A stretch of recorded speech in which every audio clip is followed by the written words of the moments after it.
আসসালামু আলাইকুম বন্ধুরা। তো আশা করছি আপনারা সবাই ভালো আছেন। তো আমি আলহামদুলিল্লাহ আপনাদের তো অনেক ভালো আছি। তো আজকে আমরা যাচ্ছি মূলত হচ্ছে নলডুবি একটা ওরস মাহফিলে, যেটা হচ্ছে উত্তরবঙ্গের সবচেয়ে বড় একটি ওরস মাহফিল। নলডুবি ওরস মাহফিল আমার জীবনে প্রথম আসে এটি, এবং আমরা এখন অবস্থান করতেছি নলডুবি সেই বিখ্যাত ব্রিজে। আপনারা দেখতে পাচ্ছেন এই ওরস মাহফিলে এত মানুষজন হয় সেটা আমার জানা ছিল না। তো এর সাথে আমি নিজে সারপ্রাইজ হয়ে গেছি, এবং কিছুক্ষণ পর আমাদের গ্রামের বড় ভাই এবং ছোটো ভাইয়ের সাথে দেখা হয়ে যায়। তো তারা কিন্তু আমাদের আগে এখানে চলে আসছিল। এই যে তারা দেখতে পাচ্ছেন, তারা আমাদেরকে দেখে হাসতেছে। তারা বাড়ির দিকে রওনা দিচ্ছে আর আমরা আসতেছি। তো দেখতে পাচ্ছেন এখানে কিন্তু অনেকগুলো দোকানপাট, এবং এই দোকানপাটগুলো কিন্তু দুই ভাগে বিভক্ত হয়েছে, অর্থাৎ পশ্চিম পাশে একটা দল এবং পূর্ব পাশে একটা দল। এটা হচ্ছে পশ্চিম পাশে, আপনারা দেখতে পাচ্ছেন কতগুলো দোকান। আরেকটা কথা বলে রাখি, এই দোকানটি কিন্তু নদীর তীরে অবস্থিত হয়েছে, অর্থাৎ নদীর উপরে। এই পাশটা হচ্ছে পূর্ব পাশ, আপনারা দেখতে পাচ্ছেন পূর্ব পাশে কিন্তু অনেকগুলো দোকান রয়েছে, উপরে নিচে দুই জায়গা মিলে, অর্থাৎ নদীতে এবং নদীর পাড়ে দুটো জায়গায় কিন্তু দোকান দিয়েছে। অনেকগুলো দোকানপাট, আমি তো দেখে অবাক হয়ে গেছি। এবং আমরা দেখতে দেখতে মাজারের ভিতরে প্রবেশ করলাম, এবং মাজারের ভিতরে দেখে আমি অবাক হয়ে যাচ্ছি যে এত সুন্দর করে সাজিয়েছে, লাইটিং করছে, আপনারা দেখতেই পাচ্ছেন।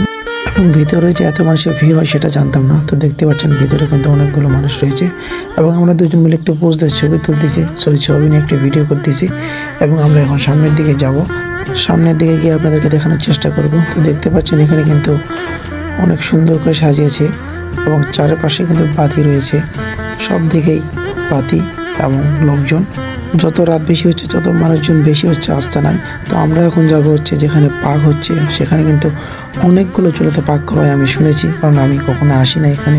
তো আমরা এখন সেদিকে যাব। তো সেখানে গিয়ে দেখি এখানে বন্ধ করে দিয়েছে দরজা, তো ভিতরে কাউকে প্রবেশ করতে দিচ্ছে না। তো দেখতে পাচ্ছেন কতগুলো মানুষ কিন্তু সেখানে ভিড় ধরে রাখছে, কাউকে ভিতরে প্রবেশ করতে দিচ্ছে না। তো আমি অলরেডি ঠেলাঠেলি করে ভিতরে প্রবেশ করলাম একটা ভাইকে বলে। তো ভিতরে দেখতে পাচ্ছেন যে কতগুলো চুলায় রান্না করা হচ্ছে। আমি নিজে অবাক হয়ে গেছি ভিতরে এসে, যে একটা ডেক হচ্ছে, একটা ডেক নামাচ্ছে এবং একটা ডেক তৈরি করতেছে। তো আপনারা দেখতে পাচ্ছেন এখানে কিন্তু একটা তৈরি করতেছে, এতগুলো চুলায় রান্না হচ্ছে, আমি দেখে অবাক। এই পাশ থেকে ওই পাশ পর্যন্ত প্রায় অনেক দূর পর্যন্ত কিন্তু চুলা আর চুলা। এখানে 100 কতটি চুলা রয়েছে আমার সঠিক জানা নেই, তবে আমি গুনতে চাইছিলাম। তবে ভিতরে অনেক গরম লাগতেছিল, তো যার কারণে আর গোনা হয়ে ওঠে নাই। এবং ভিতরে এরকম ঘুরলে মানুষজন অনেক কথা বলতেছে যে সাইড থেকে ভিডিও করো, এবং ভিতরে প্রবেশ করো না, সাইডে যাও, অনেক কথা বলতেছে, যার জন্য ভিডিও করা হলো না। তো আমি ওখান থেকে বের হয়ে চলে আসলাম, কারণ ভিতরে অনেক গরম লাগতেছিল। তো বাইরে আসার পর আমরা আবার সেই ব্রিজে গেলাম, তো ব্রিজ থেকে আবার একটু ভিডিও করলাম। তো দেখতেছি আর অবাক হয়ে যাচ্ছি যে এত সুন্দর লাগতেছে এবং এত মানুষজন। আমি এখানে না আসলে হয়তো বুঝতেই পারতাম না এত মানুষজন হয় এখানে, কারণ আমার লাইফের প্রথমে আসে এখানে, আমি কোনোদিনও আসি নাই। তো এখানে বাবা কিন্তু ক্যামেরা দেখে একটু পোজ নিচ্ছে, দেখতে পাচ্ছেন। সে কিন্তু এখনও অবিবাহিত, আপনাদেরকে বলে রেখেছি, আপনারা যদি পছন্দ হয় অবশ্যই ইনবক্সে নক করতে পারেন আমাকে। আর হ্যাঁ, একটা কথা বলতে ভুলে গেছি, এখানে কিন্তু সেই মাহফিলের ঘাটেতে বিতরণ করা হচ্ছে ফজরের নামাজের পরে। তো তখন পর্যন্ত আমরা থাকি নাই, বাড়িতে চলে আসছি।